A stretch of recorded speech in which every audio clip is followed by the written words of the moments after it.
উৎসবকে এখন ছাদে ছেড়ে দিয়েছি রোদের মধ্যে, এখন এদিক ওদিক খেলছে।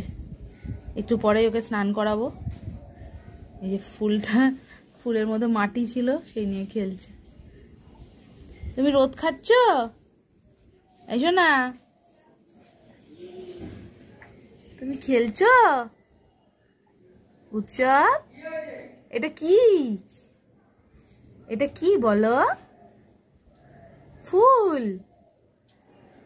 কি করেছে প্যান্টের অবস্থা। ঠিক আছে, একটু মাঝে মধ্যে ছাড়াও দরকার।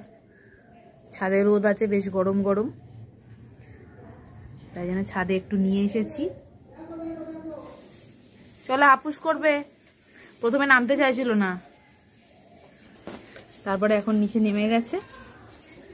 নেমে এখন আর উপরে উঠতে চাইছে না। জুতো হাত দেয় না বাবা।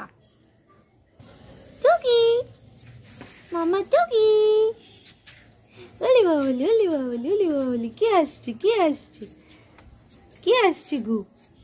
আমার গপু আসছে নাকি গো? হ্যাঁ, ও সোনা, সোনা খেলায় ব্যস্ত, এখন কোনো তাকাচ্ছেও না, পাত্তাও দিচ্ছে না। ভাল লাগছে? চলো এবার হাপুস করবে। চলো, বেলা হয়ে গেছে অনেক। পুটু টাটা বলে দাও। বলো টাটা। সবার আমার ভিডিওস কেমন লাগছে সবাই প্লিজ জানাবে। বলো। মাম্মা সবকিছু শেয়ার করছে তোমাদের সাথে, তোমরা কেউ কমেন্ট করছো না, লাইক করছো না। তোমরা বলো কেমন লাগছে, তাই না? ওকে, টাটা।